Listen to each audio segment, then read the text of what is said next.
Peru is the third largest and the fourth most populated country in South America. Food and agrobiodiversity are two components that build Peruvian identity, and they are the case of this research.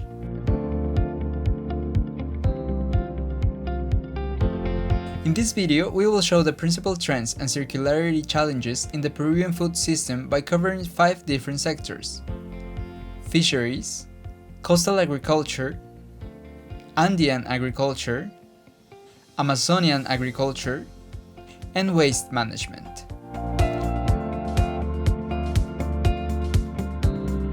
Thanks to the Humboldt Current and the upwelling process occurring along its coastline, Peru hosts one of the world's largest fisheries.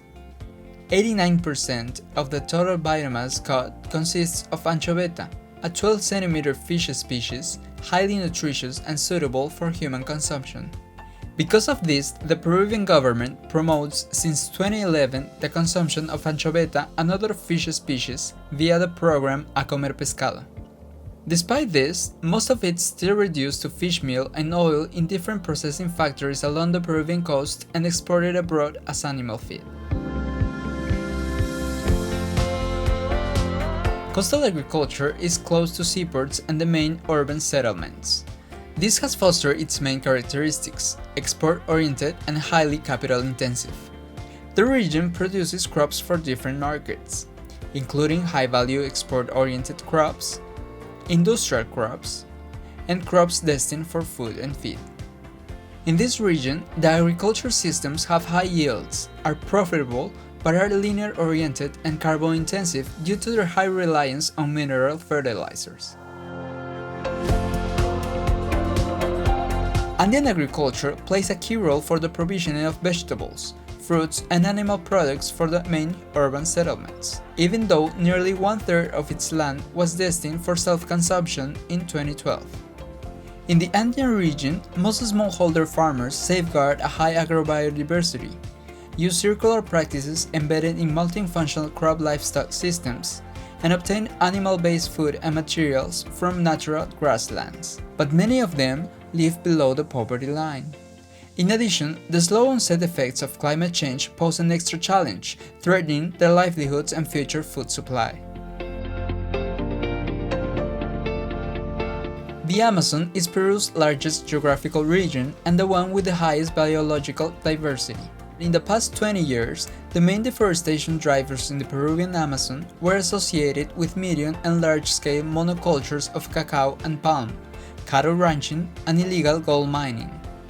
That's why the government has proposed the adoption of agroforestry-based systems to halt deforestation and improve farmers' livelihoods.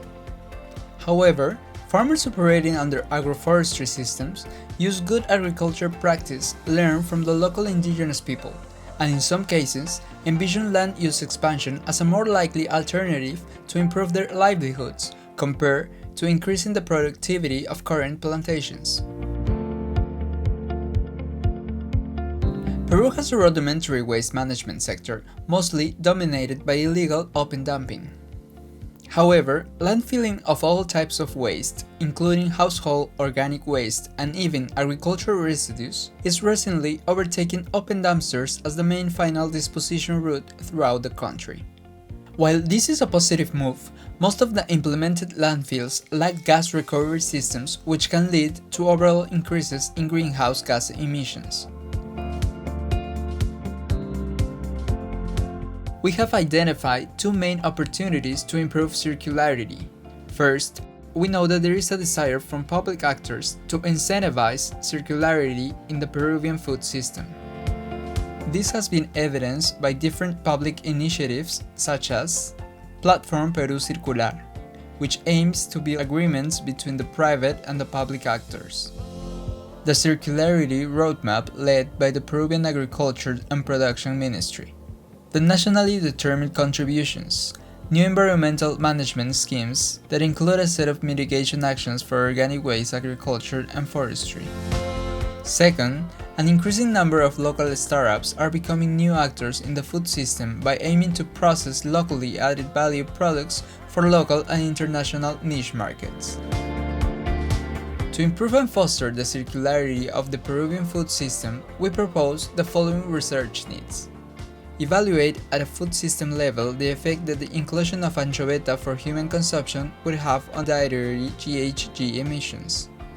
Quantify the environmental mitigation potential of the use of crop residues and urban waste streams recovered from nearby cities to reduce the high dependence on mineral fertilizers in the Peruvian coastal agriculture. Assess the current use of on-farm traditional circular strategies used by Peruvian farmers and their contribution to the national food supply. Quantify the mitigation potential of existing and potential alternative waste valorization strategies that target the recovery of nutrients from waste streams to be reused in the food system. We believe that the research and opportunities presented will help integrate a national circular food system for Peru.